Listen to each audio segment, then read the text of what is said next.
Saturday. Christmas comes early. Unbelievable! Welcome to this incredible scene. Bills. To the end zone! Chargers. It's a touchdown! An exclusive NFL game. That's fantastic! Live in primetime. Wow! Only on Peacock. With a Christmas gift to their fans. They're having some fun now. Bills versus Chargers. Saturday, 7:30 Eastern. Exclusively on Peacock. The holidays start here at Kroger with a variety of options to celebrate traditions old and new. You could do a classic herb-roasted turkey or spice it up and make turkey tacos. Serve up a go-to shrimp cocktail or use Simple Truth wild-caught shrimp for your first Cajun risotto. Make creamy mac and cheese or a spinach artichoke fondue from our selection of Murray's cheese. No matter how you shop, Kroger has all the freshest ingredients to embrace all your holiday traditions. Kroger, fresh for everyone. Thanks for choosing this free Anfield Index podcast. If you'd prefer to listen to this or any of our other shows without adverts, then now's the time to check out Anfield Index Pro. With AEye Pro, you can supercharge your entire listening experience. You'll not only get all of our podcasts without the ads, but you'll have them far faster with our quick publish feature available exclusively for subscribers. AEye Pro also puts you in the heart of our sound studio, with an option to listen to many of our shows live and interact with the podcasters in real time as the shows are recording. Upgrading couldn't be easier. AEye Pro is available on all popular podcast platforms, and we have our own apps for Apple and Android. Just head on over to AnfieldIndexPro.com and get started today. Hello and welcome to AEye Scouted on Anfield Index Pro. I'm Dave Hendrick, joined as always by Mr. Karl Matchett. How are you, sir? As I am neither a veterinary surgeon nor a council road worker, I am in particularly good spirits. Yeah, merry fuck you to all veterinaries. Vets. Well, not all vets. One specific vet who apparently can't read, and pretty much all council workers. Yeah, merry fuck you to all you people. Ruining my morning. Just flagrantly stepping out to ruin my morning and make me late. We are here today to talk about Liverpool versus West Ham in the quarterfinal of the Carabao Cup. But as it's the Carabao Cup, we have deduced that it does not deserve a full hour. So we are going to talk about other Carabao Cup games and a few other bits and bobs. So let's start, Karl, with the games that are taking place tonight. There are 3 games tonight. Ours is then the marquee game on its own for tomorrow night. Everton versus Fulham. Everton are right now the most informed team in the Premier League. And that is not an error, that is fact. They have won their last 4 matches in a row, and no other Premier League club can claim to have done that. Had they not been terrible cheating lads and not gotten a 10-point deduction, Karl, they would currently be sitting 10th in the Premier League, just behind Brighton on goal difference, within striking distance of Newcastle in 6th. Sean Dyche is some sort of warlock. He's been excellent, and considering that they didn't exactly have a massive overhaul across the summer, I don't know whether you want to say that it's like the mentality of last season he struggled to change, or the fact that they just basically ground themselves down and said, we just have to get through to the end of the season, then it's a reset, and then we go again. Because we already know that Sean Dyche has more than the capacity to arrange a team, and his team building skills are very, very good. And he can set a team up tactically to be very difficult to beat. But they're actually playing well as well. And I think that's the biggest turnaround, even over the last 6 weeks, because at the start of the season, they were still playing pretty dreadful in terms of their build-up play. There still wasn't always the cohesion going into the final third. The ball progression was not amazing in the opening weeks. But I think obviously cutting out defensive errors is always a big thing, which helps any team, and they have managed to do that. The partnerships have been pretty consistent across the board through the spine of the team. And even though he's not, I don't think, anywhere near an elite forward, Calvert-Lewin's hold-up play is pretty good. And his link-up play has been pretty decent outside the box. I still think as a goal scorer, you're pretty much looking at him as a 6-yard box finisher, not too much else. But in a similar vein to, let's say, Dominic Solanke, who we've spoken about at length this season. I think he contributes more to those behind him than maybe he is himself. I think that's very fair. And I'm more confident and more comfortable with how they're playing. They'll get more opportunities to get those two into positions where they can put quality service in. And Calvert-Lewin is one of the best in the league at attacking the cross. So, he will get more goals, I think, as the season goes along. But you're right, they're playing very, very well. Their team is cohesive. It makes sense now. It took Dyche from when he took over until probably the fourth game of this season to begin to shake off the Frank Lampard of it all.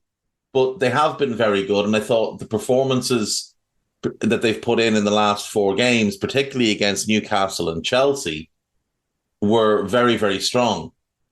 Now, they'll take on a Fulham team that themselves are, I think, overachieving in the Premier League this season. They sit 11th. They're 1 point behind Chelsea. They're only 2 points ahead of your Brentfords and your Wolves and your Bournemouths. But considering they sold probably their best player in Mitrovic in the summer, almost lost their second best player in Paulinho, almost lost their manager, and didn't spend a whole lot. Like most of their summer incomings, Bassi, Iwobi, Jimenez, and Castagna, most of that was covered by the Mitrovic sale. And for a while there, they looked like a team that was going to battle relegation. They couldn't really score enough goals. They were conceding goals at a higher rate than you'd like when you're a team that doesn't score goals. And we talked about them when we were due to play them, about their struggles in front of goal. How, up until the game against Wolves, they'd really been struggling to score goals. In the 3 games after we spoke, including the game against us, they managed to score 13 goals. And now their goals scored column looks a lot healthier. They were beaten 3-0 away at Newcastle at the weekend. The Jimenez red card, which is one of the more bizarre red cards, I think a warranted red card, but one of the more bizarre red cards you'll see this season. It really kind of blew up their game plan and they struggled from there, and eventually Newcastle just wore them down. But I do think they're a well-coached side. I think they've got some good players. They've got a system that works for them. They're very well drilled. And they all know what their specific role is. So I am looking forward to this game because it won't likely, this is not going to be, prime Barcelona going up against a great Real Madrid team or anything like that. This is not going to be a festival of football. But I do think it's a decent game between two teams that I think are overachieving this season based on what I would have projected for them pre-season. I think the other thing which should make this a really watchable game is, I know Everton are still 16th, but as we've discussed, they're not really in terms of form, in terms of expectations now across the season. They've already put themselves, 7 points clear of the relegation zone. It was only 2 weeks ago they went into it, so it's pretty fine. They're not also, as a result of that 10 points, going to be really challenging for like any kind of European place or anything like that. Their big focus should be this competition. This match should be like the biggest one they've had this season. You win this, you're in a cup semi-final. And for most teams, that doesn't happen very often. For Everton, it happens hardly ever. Right? And yes, there's still like some tricky opponents to get through, but you know that with a home tie in a quarter-final, anything at all can happen in the semis and the final beyond, like early red cards, goals against the run and play, blah, blah, blah. You just got to make sure on home soil, you take the opportunity, you give yourself the possibility for anything to happen. This game is honestly huge for Everton. And we've seen some like really big relegation atmospheres that they've had and all that kind of stuff. This is a chance for them to create a similar kind of environment, but in a positive setting. That's a really different and unusual thing for Everton to do or to have done over the last few years, let's say.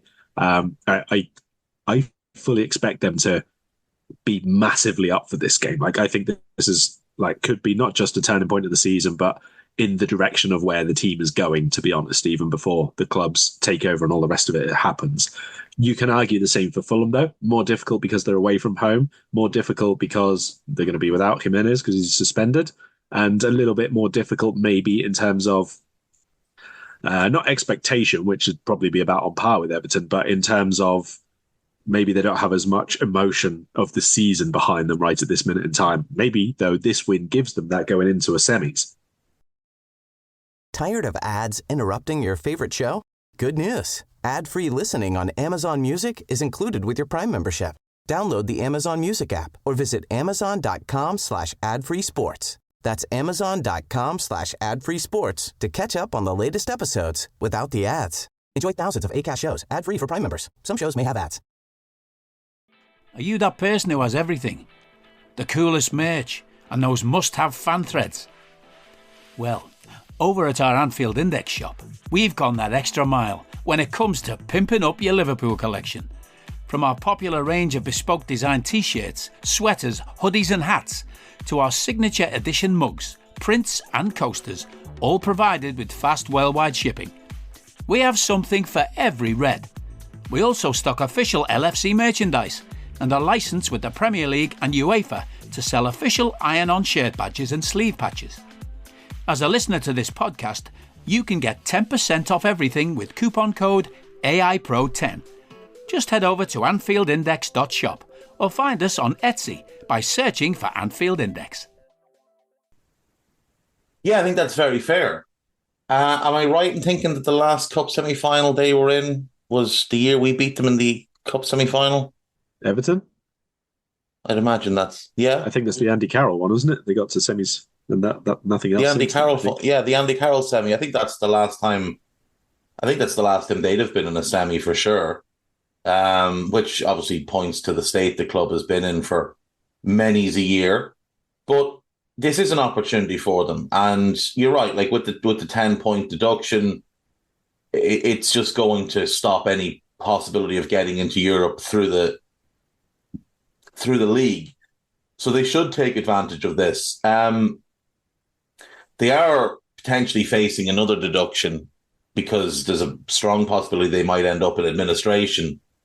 But when Sean Dyche finishes 15th, despite a 20-point deduction across the course of the season, I think a lot of people will have to consider changing their view on what Sean Dyche is as a manager. Right now, I would say after Unai Emery, I think he's doing the best job in the league.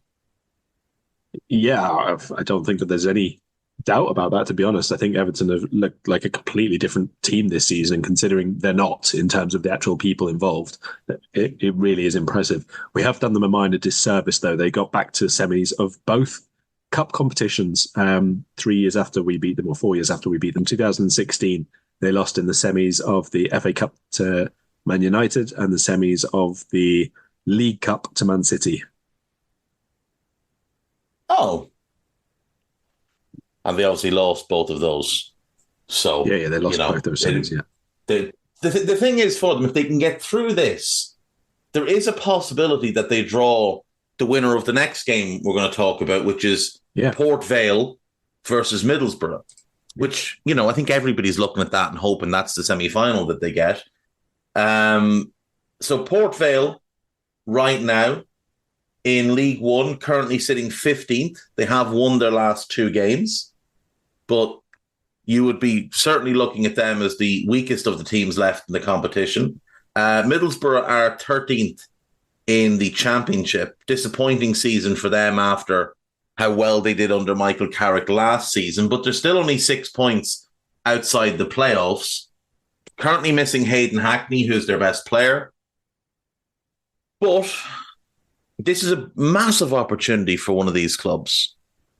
You get through this, you get a two-legged tie against a Premier League opponent.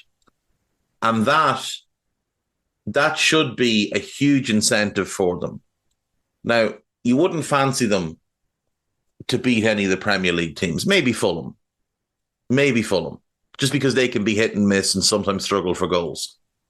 But to get, especially for like a Port Vale in League One, meandering along in mid-table, if you could get a semi-final where you're going to get a Premier League team coming to your stadium, that would, especially considering what Port Vale have been through in recent years, that would be a huge. Yeah, I mean, look, they've both had fortunate runs, I think we can say, to get to this stage, but that's kind of the point of the cup. Sometimes you get a really tough draw first time out. We've got Arsenal in the FA Cup third round, but sometimes you get a lovely run. Sometimes you're called Man City and you only ever play against lower league opponents all the way through to the semis. That's just the way it goes. I don't think that there's anything to take away from any club who gets to, the quarterfinals. If you're in outside of the Premier League and you've just played outside of Premier League teams and you get there, you've beaten them all. Like, it's a very, very rare occurrence for teams to get to semi-finals. That's just the nature of what cups are. We go down from 72 Football League teams and 20 Premier League teams down to 4 to get to any semi-final any given year. That's not a lot of them. And when you factor in the dominance of massive squads, let's be honest, people who have miles more money to spend and bigger salaries and everything else than most of the other teams, so that they can have 2 really good sides, that's not a good thing for football purists. We want it for the teams when we support them, but for everyone else, it's a real drag. And you know what? You get to the semi-finals, it doesn't really matter who you play at that point, because you've got to get, a game against them at home. And again, anything can happen. That again is the point of the cup. That's why cup runs are so fun. And when you get to semi-finals or you go to Wembley and play in a final, that's what makes it quite magic still. That's what makes it such an intriguing encounter. And when you do get a draw where 2 big teams go against each other, one of them's got to go out. That's great for all the rest of them. When you got 2 terrible teams or lower league teams, the rest of the ones who go through, like you said a minute ago, they all want to play that team because they think that they're not going to be any good. But somewhere along the way, you get a cup upset. That happens over and over and over again. So just because they are the least likely ones to win it, it's not necessarily going to be just a complete stroll in the woods for let's say Middlesbrough going through and someone's got to play against them. They will make it as difficult as they can. Cups are odd beasts, especially when matches fall before big matches in other competitions. We know that. And maybe there's rotations or injuries or different priorities at play for different teams. So all you can do at this point, whether you're Middlesbrough or Port Vale or anyone else, I'm not going to say too much anymore because I think I might upset Guy if I say anything bad about Middlesbrough, but just go and win this game and suddenly history is sort of within touching distance of you. Yeah, for sure. I mean, like, these 2 teams came into the competition in the first round. Borough went to Huddersfield and beat them 3-2. Port Vale played Fleetwood Town at home and beat them 3-2. In the second round, Borough went to Bolton and beat them 3-1. Whereas Port Vale beat Crewe Alexandra 2-0 on penalties after a 0-0 draw. In the third round, Borough went away again to Bradford City and beat them 2-0. Port Vale, again at home, beat Sutton United 2-1. And then in the fourth round, Port Vale finally had to go on their travels, but they played Mansfield Town and beat them 1-0, whereas Borough went away once again to Exeter City and beat them 3-2. Borough, if they reach the semi-final, they'd have to be one of the first teams to ever get that far, having come in the first round and played every game away from home. And they will be favourites in this one. So, it'll be a test for both sides. On then to the first of the kind of, the big name draws. So you get Chelsea versus Newcastle. Now, Newcastle are clearly the better team, but Newcastle have a lot of injury issues. And, Sandro Tonali's suspension doesn't help, but you've got Nick Pope out, Jacob Murphy out, Harvey Barnes, Joe Willock, Elliot Anderson, Fabian Schär, Javier Manquillo, Joelinton, and Matt Targett all injured. And then doubts over Trippier and Isak. That's an awful lot of players to be without. Now, Chelsea themselves, no stranger to injuries. Fofana, Cucurella, James, Sanchez, Chilwell, Lavia, Chalobah, Ugochukwu, Chukwuemeka, all out, and Noni Mudeki a major doubt. That is a lot of players that these 2 teams are doing without. Obviously, in the Premier League, Newcastle sit 6th, Chelsea sit 10th. Based on what perception is of both teams, you would think there's an enormous gulf between them, but there's only actually 7 points. Chelsea have lost 7 times, and it seems like they've lost a lot, but Newcastle have lost 6 times. So Chelsea are probably better than their league position suggests, but they can't get everybody fit. They can't keep players on the pitch, and that's a big concern for them. It's a big concern for Pochettino, for sure. What are you expecting from this one? Because I think if people have a choice of these 3 games for tonight, most neutrals will probably go for this one. Yeah, I think so. I think it's the closest game, I think, in terms of ability at the upper end. Obviously, it is. What am I expecting? I'm expecting imbalance. That's what I'm expecting. Chelsea have looked good at times in the build-up play.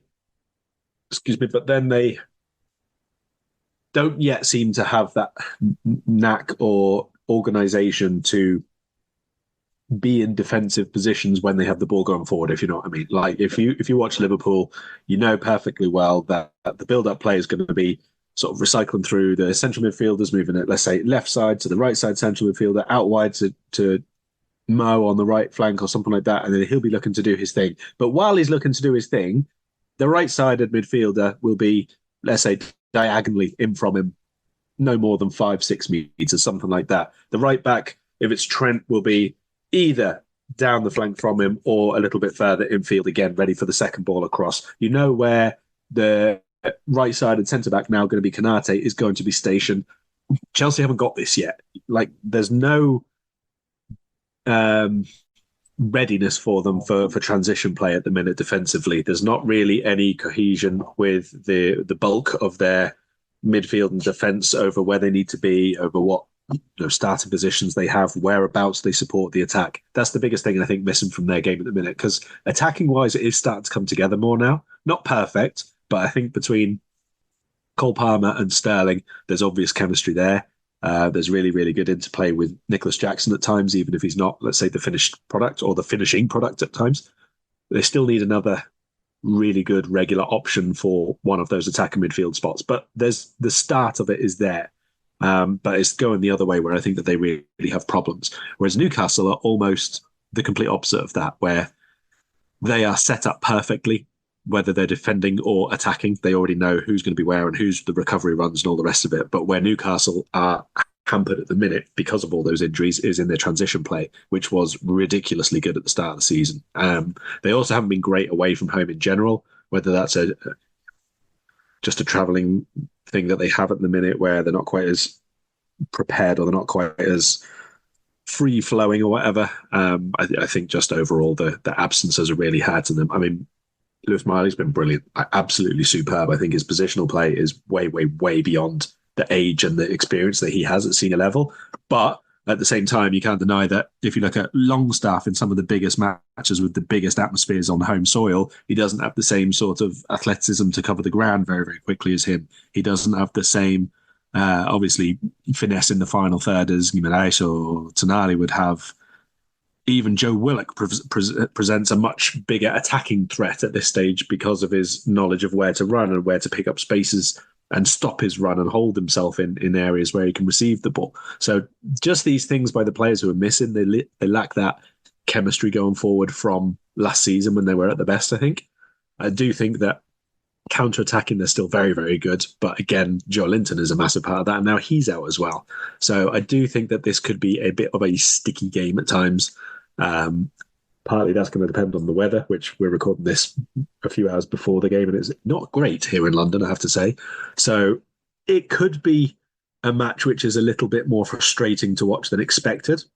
If both of them just go for it and just want to win, that'd obviously make things a lot more exciting, and the nature of a cup tie does make that a possibility. I actually fancy Chelsea to win this one, though, not necessarily in scintillating fashion, but I think people like, let's say, Byrne and Lascelles suddenly being in that backline again, and Botman's there, but he's not fit, he's not sharp. Dubravka in goal, I don't think has been particularly good so far, which is partly understandable, but still not very helpful. I just think Newcastle might be a bit more lacking in this one. We might also get to see the first start for Christopher Nkunku tonight, which would be interesting, having been on the bench at the weekend. Right, let's get some predictions then, Mr. Matchett. Everton versus Fulham. Who's winning? 2-0 to Everton. Port Vale versus Middlesbrough. 2-2, extra time, and Middlesbrough with a late winner. And Chelsea versus Newcastle. You're going Chelsea. Yeah, I'll go for less fun than we expected. I'm going to say 1-0. A nice wet 1-0 ball sailing around in wind and stuff. Yeah, I agree. They're the teams I think I'd pick to go through as well. Everton, Borough and Chelsea.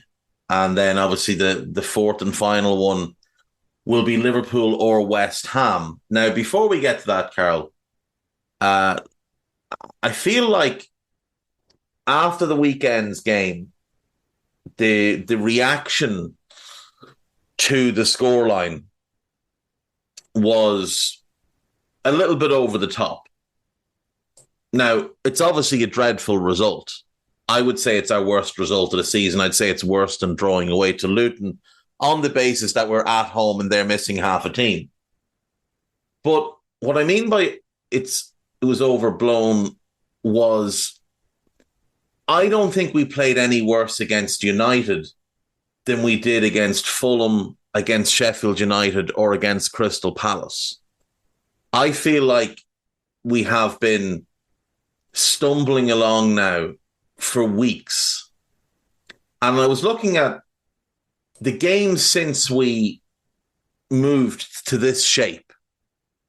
Obviously, that took place in the Arsenal game on the 9th of April, where we were not playing very well. We were getting beaten 2-0. The change was made, and all of a sudden, we just tore them apart. So starting from there, now just correct me if I'm wrong on any of these. We beat Leeds 6-1, we played very well. We beat Nottingham Forest at home, we played poorly. We beat West Ham away, we were okay on the day. We beat Spurs at home 4-3. We were brilliant for like 15, 20 minutes, dreadful for 70, and then scored a late winner. We scraped by Fulham. We scraped by Brentford. We were good against Leicester. We were dreadful against Villa in a 1-1. There was a clown show on the final day of the season in a 4-4 away to Southampton that didn't really matter for anybody. Then this season, we played Chelsea and we were poor away. We were poor for a large chunk of the Bournemouth match, but then played well for a big chunk of it as well. I thought we were poor away to Newcastle, but we defended well. Ali made big saves, and obviously Darwin won the game for us.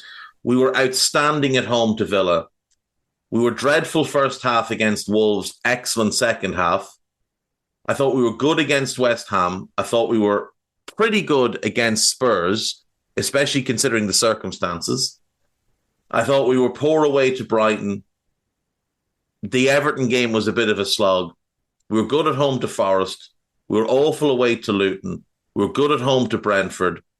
I thought we were pretty poor away to City. And I think we've been fairly terrible in the last 4 games. Fulham, Sheffield United, Crystal Palace and Manchester United. Would you disagree with any of those? There's an awful lot of words there for me to be disagreeing with anything at all. So I'm going to say you're correct, absolutely correct on every single count. You're not going to be far out either way, let's be honest. No, we haven't been good. My point is, the only outstanding performance that I would say we've had since moving to this shape was the Villa game at home this season. And then I think we've been good in, I think for the, to look at the entire game, we've been good in 3 other games, and then we've had patches of other games where we've been good. And the same at the end of last season. I don't think we play particularly well in this shape.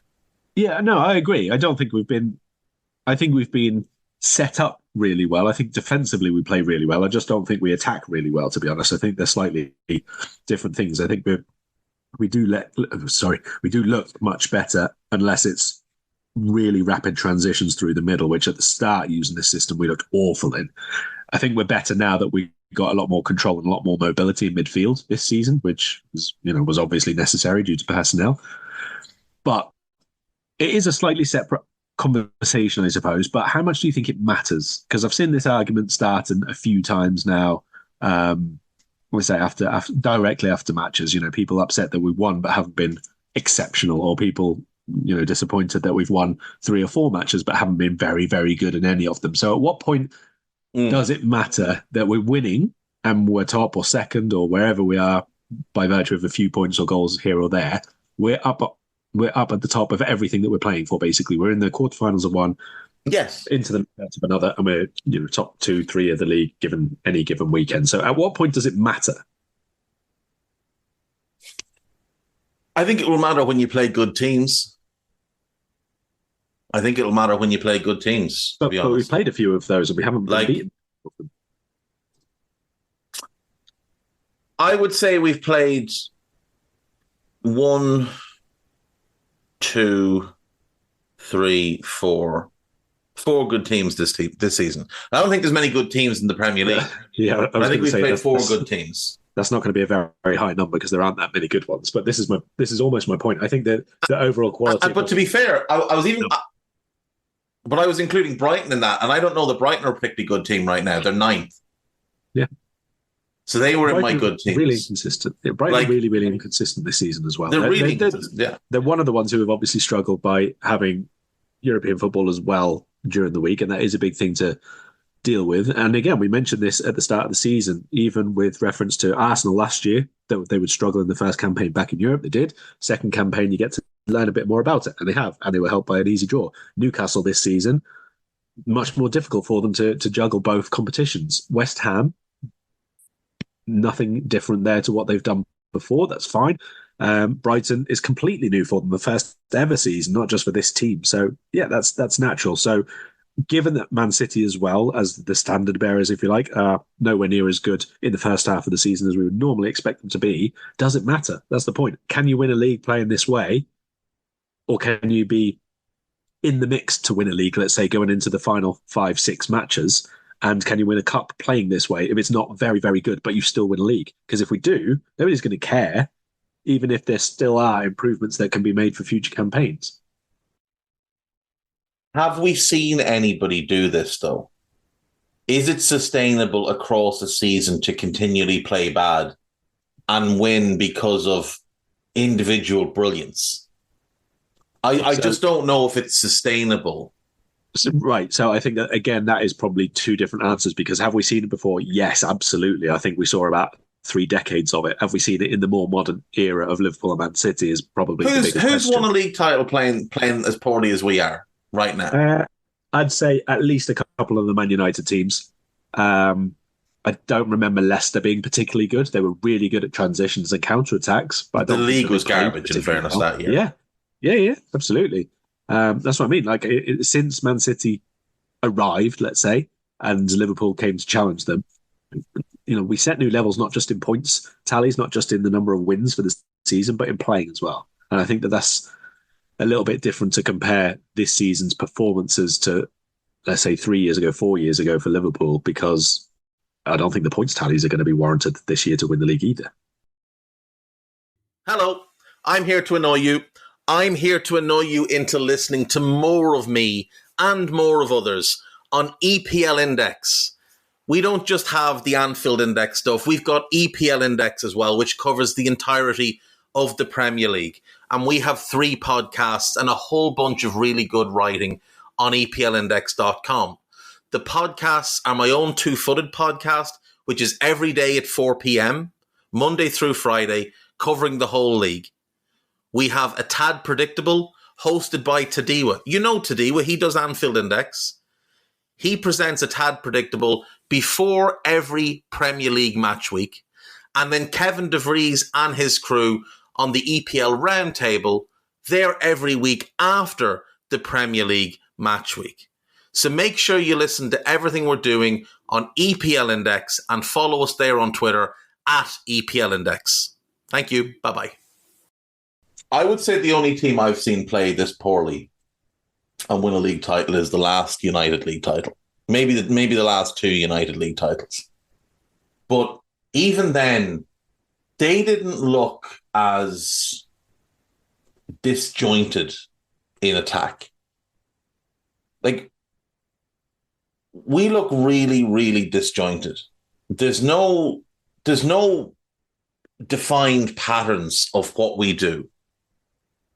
This is very much vibes and let's hope someone does something really good.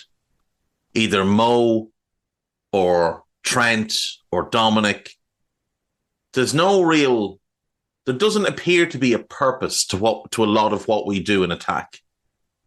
And we've heard about, how street football is our identity in attack. That's from our assistant manager, who was taking credit for things when it was going well at the start of the season, giving his interviews. He talked about how he had come up with the idea of this small pitch, and it was all about street football. Well, that doesn't appear to be working very well because our attack misfires quite a lot. Mo has been really poor in the last 5 games. Darwin has been poor in the last 4 or 5 games. Diaz has been poor all season. Gakpo has been poor all season. Jota, before the injury, had been poor. I just don't know that the way we're playing is getting the best out of the players we have. Like, you take Szoboszlai as an example. He began the season like a house on fire. And now he's really struggling. He's been really poor the last few games. Now, part of that is the complete lack of balance in midfield when he and Gravenberch are on the pitch together. Because they both want to do similar things. They both want to be on the ball.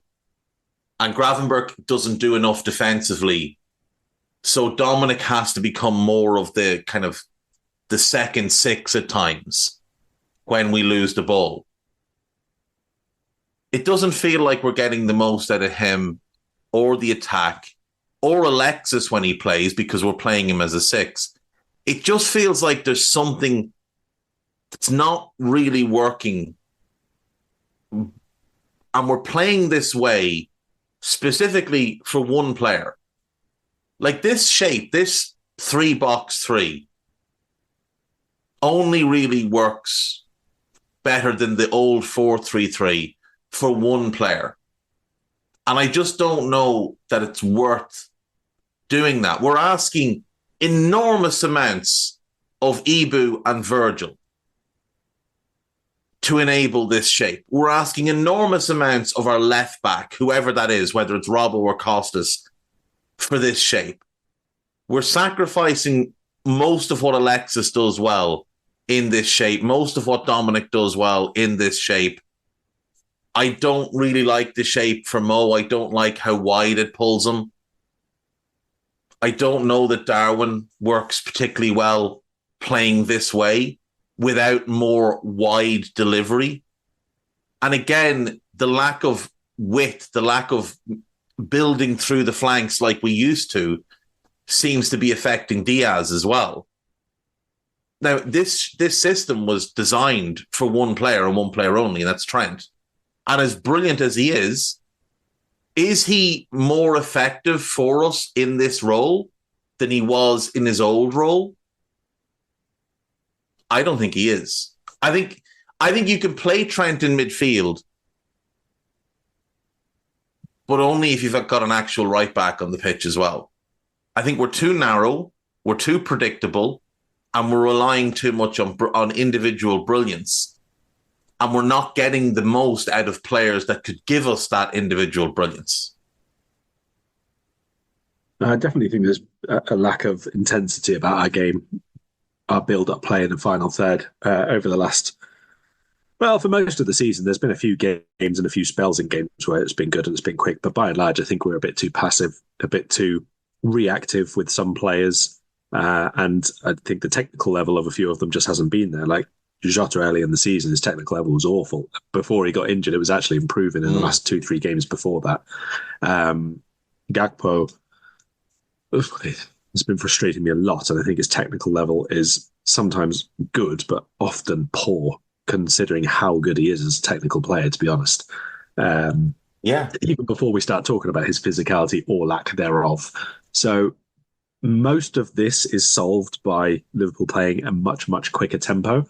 And I think we've seen over the last couple of seasons that generally improves over the second half of the campaign. We do tend to be a bit quicker, a bit sharper, a bit better into play. But this is now a new midfield and a new forward line in terms of 3 players. So can't exactly just assume that that's going to just be replicated again. It is pretty much a new team. It's definitely a new way in terms of this still being the first full calendar year of us playing it. So more needs to be done. I don't really I have nothing against Trent being in midfield. I think that's perfectly fine. I think if anything, he's better when he's the second 6, not the sitting one, or basically let off the leash as an 8. That's where he causes most damage. But then you still need the rest of the team set up accordingly. So you might as well just have a midfield as a midfielder, not a right back coming into midfield then, because there's still just too much. That's the thing. I think if you just were to put players in roles which get the best out of them as the whole team, I think you'd probably end up with Liverpool quite close to a 4-4-2. That's still how I feel about it. But that's not what we're going to I feel exactly the same. I feel like if we sacrificed Luis Diaz for Joe Gomez, while people will think, oh, that's a very defensive move, I actually think it would improve us in both directions. If you lined up with Joe, just for now, because we don't have another right back, with Joe, Ibu, Virgil and Costas as a traditional back 4, you put Trent in midfield. You can either use him on the right of midfield or in central midfield. If you're playing him in central midfield, I'd really like to see him and Curtis as the double pivot, with Curtis as the one that sits in. And then Dominic plays one side, and when he's fit, Alexis plays the other side, similar to his Argentina role. While he's not there, I'd use Harvey Elliott. And then Mo and Darwin through the middle. And I also think that shape gets more out of Harvey. I think it would get more out of Gakpo and Jota as well, because when you use them, you'd be using them in a front 2, and they'd be close to a teammate. And I think that would suit both of them better as well. I think the 4-4-2 would suit Endo better. I think you could use Ryan Gravenberch in one of those wide midfield roles as well, where, they're not staying wide as we have the ball and we're building up. They're moving more central and the midfield becomes more of a box. I think that would actually get a lot more out of pretty much everybody, including Trent. I don't know that there's anybody whose game would suffer from a shift to a 4-box-2. We'd get more natural width as well, because Gomez and Costas could hold the flanks.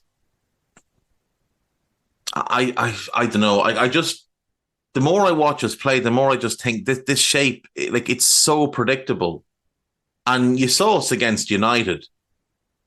I don't know, what do we have, 36 shots? How many of them were real good opportunities? Because I would estimate at least 20 were bad decisions. 2 shots, 2 decent chances. You think 2? Yeah. Yeah. And where did they come from? They didn't come through central play. They came from wide play. Mo from the right into Darwin onto Diaz. I mean, do you want to count the Trent shot just past the post as a good chance? I think that was just a good run from him and finish. But again, that came from the right, playing into the centre. And that would have been a lovely goal. It would have been a lovely goal. If there's just a little less curl on the ball, it just rolls in by the post and Onana never gets close to it. Ah, well. Look, he's not going to change it now. It's just something that I've been thinking about a lot, because I watch us play and I there's so much talent in this team, and I just don't think we're getting the most out of the majority of this squad. Like, we're obviously getting Virgil has been otherworldly, Alisson has been otherworldly, Trent started the season quite iffy, but has been a lot better of late. I just feel like the others are kind of sacrificing to enable Trent, which, he's a great player. But I think we'd be a better team if maybe he sacrificed 10% and they could give us 20% more of what they're capable of. Moving on to this game. We played West Ham now earlier this season, and we beat them 3-1. Mo put us ahead. Bowen equalised. Darwin put us back ahead, and then Diogo Jota wrapped it all up with a bow on it on 85. Our team on that day had Joe Gomez at right, Alisson in goal, Joe Gomez at right back, Virgil and Joel Matip at centre back, Andy Robertson at left back. Seems like an awful long time since he played. Dominic, Alexis, and Curtis in midfield. And I want to talk to you about Curtis in a second as well. And then it was the Salah, Darwin, Diaz front three. It feels to me like if you just, even in that shape, just put Trent back in for Joe, if everybody was fit, that's probably our best 11, barring the miraculous potential recovery of Thiago. Curtis is a weird thing at the moment, Karl. He was playing really, really well. He got suspended. Then he got injured. Then he played against City. And on the ball, he was really poor. But defensively, he was really good. Well, good, not really good, but good. And he's barely been given much of a chance since. He's, getting run off the bench here. He played in the Europa. He hasn't played well since, but it looks like he's lost his rhythm. But I can't help but feel like we get so much more from our team and our midfield in particular with him in it rather than Gravenberch, because I think both Gravenberch and Dom have just played much better when Curtis is the other 8. Yes, they have. Absolutely have, by quite some distance, to be perfectly honest. And I guess we are now going to get the chance to see that again, just by virtue of Gravenberch being injured.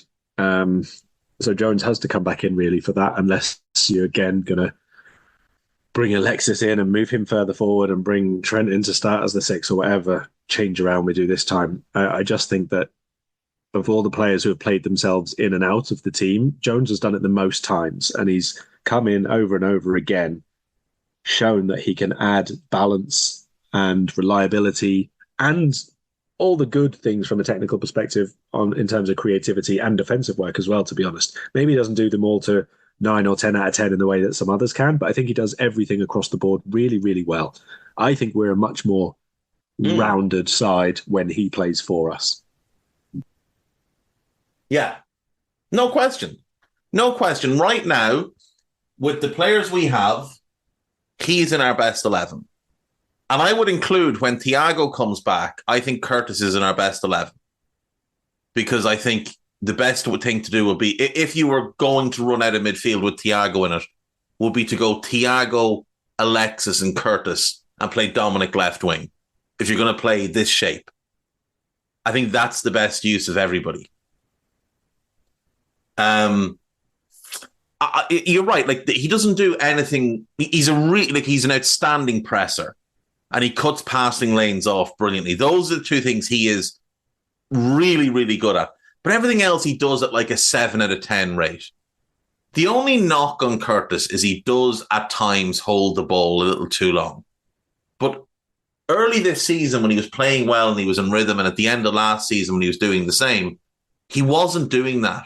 He was making quick decisions, and he was doing the simple things really, really well. Right, but that's part of rhythm. The too many that's touches part of what things. You get when he's had yeah, his of course game it time. is. And I think that's why I was so quite annoyed and also quite surprised when he came on against United, and you suddenly put him left wing again. Like, I know that's his position from years ago, but he's not been doing that at senior level for, 3 years? And then to just put him there when you could have either put Harvey left wing, as we've spoken about, or put Harvey right wing where he's supposed to play, and put Gakpo left wing where he's supposed to play, and then Jones goes into the middle where he's been really good, was just the obvious way around to do those subs. I don't need a VPN. I've got nothing to hide. This is what I used to tell myself before I hooked up with LibertyShield.com. Not only is my home internet now fully encrypted, but I can now access all the websites I want, whenever I want, and do so from absolutely anywhere. As a Liverpool fan, I love to know I can now watch every match, regardless of whether it's on UK TV or not. My Liberty Shield VPN makes sure nothing is blocked and guarantees me super fast streaming speed throughout that match. You can get connected right now with their software package, which includes a 48-hour no-obligation free trial and instant access to their apps for Apple, Android, Fire TV, PC, Mac, and Android TV. Or go a step further like I have and get one of their pre-configured VPN routers. These small but powerful devices allow you to easily connect every device in your home to VPN, making it the perfect solution for smart TVs, Mac boxes, and games consoles. Visit LibertyShield.com today and use coupon code AIVPN25 to get 25% off at checkout. Let's be honest, nothing about the United game from Jurgen Klopp made sense. The team selection didn't make sense. The Gravenberch-Szoboszlai midfield thing doesn't work. And none of the subs made sense. He put players on in bizarre situations, bizarre positions. And the funny thing is, we looked better after the subs than we did before the subs, even with a bunch of lads out of position and not looking all that comfortable. Now, part of that as well is that they got tired and were really clinging on for dear life. Guy is giving us updates here on injuries. Ben Doak apparently needs surgery, which isn't great, doesn't seem ideal. And Gravenberch will be okay. So it looks like the injury that he suffered against United isn't too bad. So, look, I don't know what injury he has. I think Klopp said it was his hamstring. But he said it happened and then it kept playing, which is really fucking weird. But I mean, I don't know, maybe he got injured 2 years ago, and that's why we've seen what we've seen for 2 years out of him. Who knows? But we'll see. We'll see what happens with him. Ben Doak needing surgery is not great. So we thought there was really something. He came off during the game, and you saw immediately when he came off what that did to the team as well. He was playing really well. No, he wasn't, Jurgen. Why? Does Jurgen think we don't see these games? I think this is Pep Lijnders, isn't it? Especially against these man-marking sides. Oh, this is Lijnders said this. Especially against these man-marking sides, he plays unbelievable. Jesus Christ. But he had a scan and it's only DOMS, which is fatigue. Like, what is he fatigued from? He doesn't run. He stands about. We have to be careful, of course, because that's a sign, so it's a good one. He needs to go and have himself a long shut up. He hasn't been good. He wasn't unbelievable. Utter nonsense from Pep and Lijnders, but not surprising considering he's the one behind. Lateral meniscus. So that's going to be a while. Oh, that's not good at all. That's not good at all. For a kid that relies on his explosiveness and his ability to change direction, that doesn't seem good. And we also have, there's a lot of darkness around the Alexis injury as well. At first, it was just a cut that needed stitches that he could play on from. Then it was the stud went through the muscle to the bone. And the medical staff had never seen this injury before. It seems really strange. And I've seen some people suggest that it might be a little bit more severe than the club are even letting on. So we'll see. We'll see when and where he comes back. But there's been some suggestion we won't see him again until the new year. I've seen one person suggest we won't see him again until February, which wouldn't be great. Yeah, not ideal. Not ideal. So we go into this game short-handed in midfield. Still no Thiago, still no Stefan Bajcetic, and now Gravenberch joining Alexis. I just don't. I don't see it as a positive to have this many injuries. What are you expecting as a team then? Because I'm actually I'm fed up now after reading about the Doak thing. What are you expecting as a Liverpool team in this game, Karl? If we didn't have Arsenal at the weekend, I think we would go full strength for this. Because it is, I think there will be a couple of changes, but I don't think it'll be massive changes because, well, for all the reasons we spoke about for the other teams in the other games, there's a semi-final at the other end of this, and it's not, although I think West Ham is a difficult game, they're usually a pain in the ass opponent for us, to be perfectly honest. It's not the hardest game that we could have. So I think you have to sort of, one, respect that, but two, make the most of it as well. And that means going pretty strong while maybe having one or two sensible changes. I've seen like the Cup team put out in a couple of places. I don't think it'll be that. So I still expect like Van Dijk to start, Trent to start, Salah to start, for example. But then I do think there'll be a few come in, like Jones we've already mentioned. I think Harvey Elliott starts this one. I think Cody Gakpo will. And I reckon I'm going to go with Trent on the right and Gomez centre-back and not have Konate starting too many midweeks just at the minute. Yeah, I think you're right. I think it will be Trent, Gomez, Virgil. Left back is an interesting one because Costas is the only senior left back available. Costas has to play. I don't think.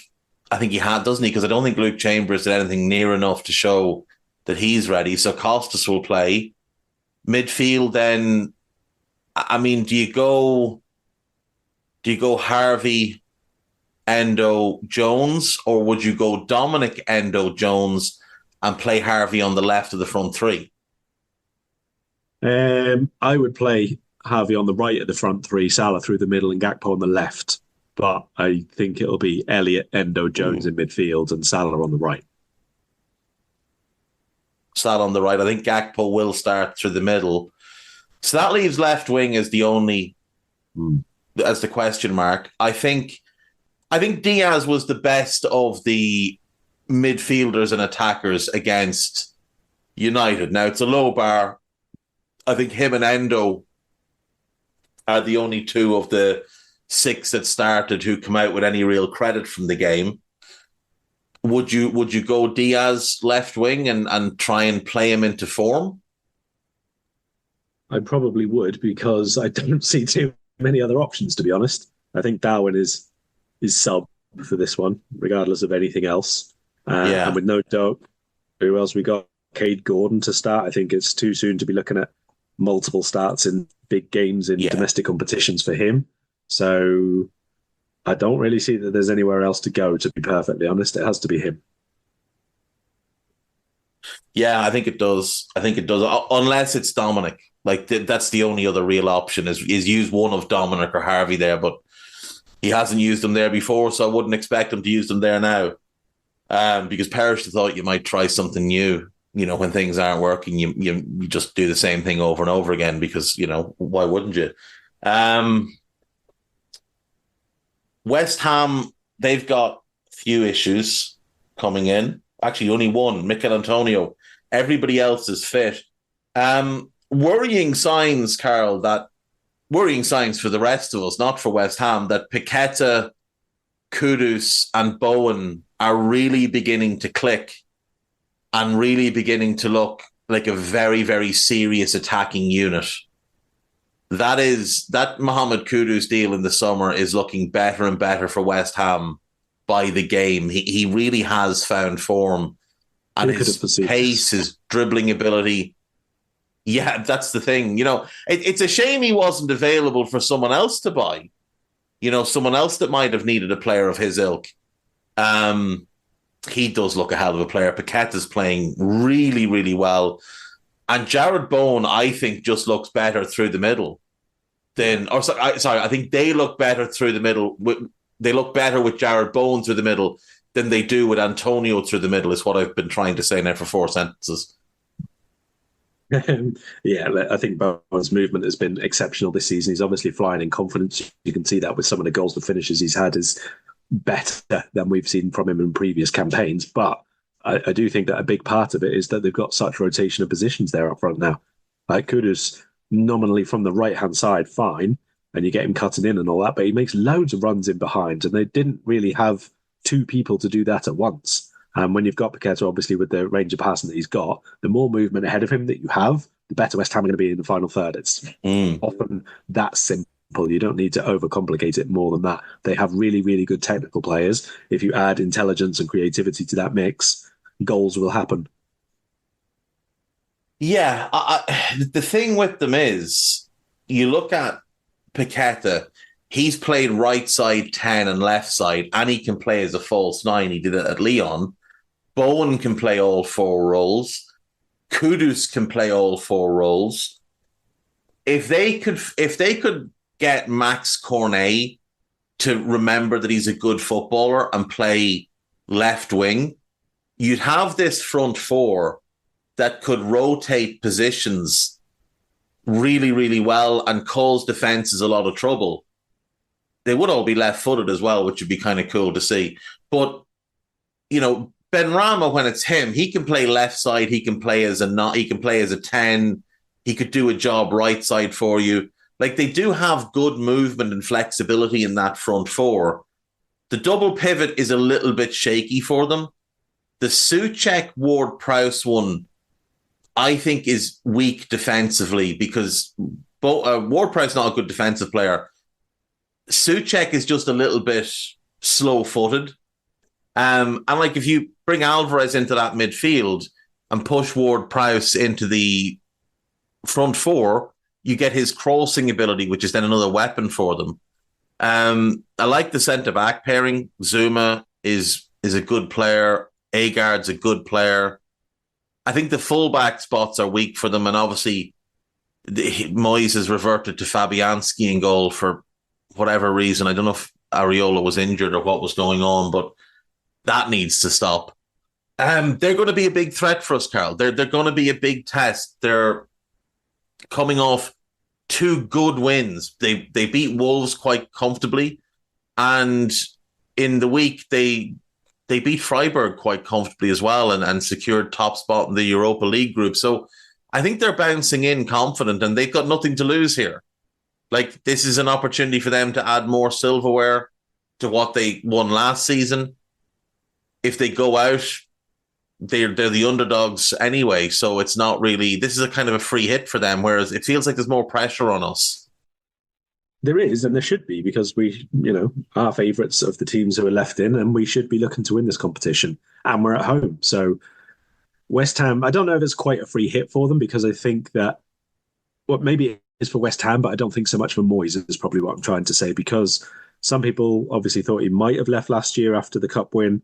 Some people thought he should leave after the Cup win. He chose to stay around, contract up again at the end of this season. So if he wants to either stay there beyond again, he needs to overachieve again. And that probably means going really, really close to winning something else for them. Because I don't think in the league they're going to trouble the top 8, let's say. So Europe is unlikely to be a possibility from that point. They're not winning the Europa League because we are. So they have to do something really, really good in one of the cups, basically. And I think that with us not playing particularly well at the minute, West Ham are the type of team, player-wise and tactics-wise, who, if we play well, we beat them. And I don't even mean if we play great. I mean, if we just play generally well, like to the standard of a lot of our performances this season, we'll beat them. But if we are rubbish, as we have been against, for example, Sheffield United, we were quite rubbish against. Luton, we were really rubbish against. United, we were terrible against. We play like that, they'll beat us, because they do have the individuality and the attacking talent and cohesion. If they play full strength, they will win this game. And that would just be such a stupid waste of an opportunity for us to get near to a final. But it is pretty massive for them, for quite a few of those players as well. And as much as they won't be favourites to win. They'll think that they can because they have one trophy behind them, the majority of this group of players. Some of the ones who have come in now are also used to challenging and winning trophies. You look at Alvarez and Kudus as two pretty good examples of that. There's a couple of players there who have summer ambitions for the Euros, of course. And again, going somewhere near to winning a trophy is a big part of making sure that your name is in as much flashing lights as possible. But on the other hand, their away form's not been immaculate. Like the 3 wins that they had recently on the road, Burnley, who were awful at the time, Bachka Topola, who I'm not honestly sure exists still at this point, and then Spurs, who were mistake-ridden and lots of players missing for that game as well, obviously with a Davies-Romero pairing at the back, and that was a bit of an odd match, but they did play really well second half, and by the end of it, I think probably deserved the win. So that's fine. But then they were spanked by Fulham. Before that, they'd lost at Brentford, Olympiacos, Villa, and they obviously lost at Anfield much earlier in the season. So I don't think that they are, near the finished article, especially on the road. But we do still have to be much, much better than we were at the weekend. And if you're looking at the 3 home games as a collective for Liverpool, United, West Ham, and then Arsenal, I think we need to be much better tonight. And then the distance between Man United and West Ham performances, again, for the Arsenal match of the weekend. Yeah, I agree. I like the way you said Burnley were awful at the time, as if they're not awful still. But it was very polite of you. We are under strict instructions here not to give overly confident predictions. 17-0. I got a telling off after. I got a telling off after my prediction for the United game. So I'm going to say 2-1 to Liverpool. And like you said, we need to be better than we were against United. We need to be more cohesive. We need to be more clinical. We need to not shoot just because you can see the fucking goal. There might be somebody else better placed. I'm going to say 2-1. What about you? I'm going to go as conservative as it is possible to be and still say a victory. And I will say a terrible, turgid, scrappy 1-0 win from the penalty spot, thanks to Salah. That will do. That will do fucking nicely, and hopefully a nice draw against Port Vale. Actually, do you know what? Here's the question. If we get through, Karl, who would you rather play in the semi-final? The winner of Port Vale Borough, the winner of Middlesbrough Fulham? No. Everton Fulham, or the winner of Chelsea Newcastle? Because for me, I would rather play the winner of Chelsea Newcastle over 2 legs and then get the easier final than play, say, Port Vale or Borough and get a harder one-off game. Because I just feel 2 legs will beat either of those teams, Newcastle or Chelsea. But in a one-legged final where just something silly can happen, yeah, I that would worry me. I see your point. I do hold a few concerns about allowing Everton to get to a final, I'll be honest. I don't care. I think Liverpool should beat all of the rest of the 7 teams left in this competition with some ease. Like, even if Newcastle get a few players back, this Liverpool team is still better than Newcastle. So I'll go for Everton Fulham, because I think a 2-legged semi would be quite fun as well. But actually, in terms of form and ability right at this moment, or, by the end of January, which is when the first semi-final is, I probably would take Chelsea Newcastle, because I think there's more likelihood that they won't be at peak just at that point yet still. Yeah, but come was it late February or early March when the final comes around, there's more chance that both of them could have spent another $500 million with everybody back. Yeah. Chelsea's January is going to be really interesting. I think ours might be quite dull.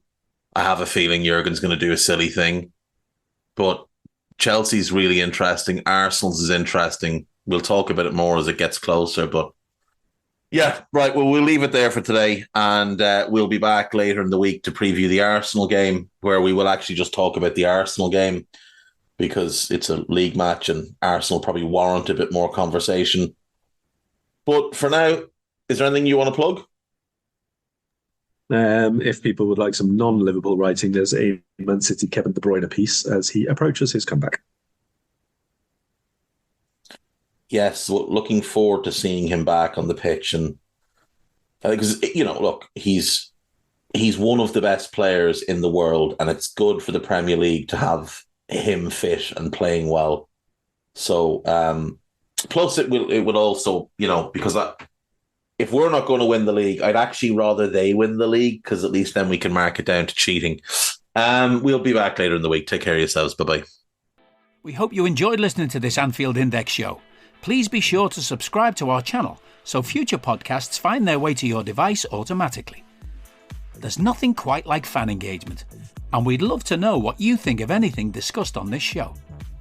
The best way to get in touch is over on our free Discord community, where both podcasters and listeners debate the hottest LFC topics 24/7. Sign up free now at AnfieldIndex.com/Discord. You won't regret it. You can also follow us on Twitter at Anfield Index and find us on Facebook by searching for Anfield Index. Oh, and before you go, we'd love it if you could leave us a 5-star review on your favourite podcast app. It only takes a couple of seconds, and it means the world to the people who create these free shows. Sports Social Podcast Network.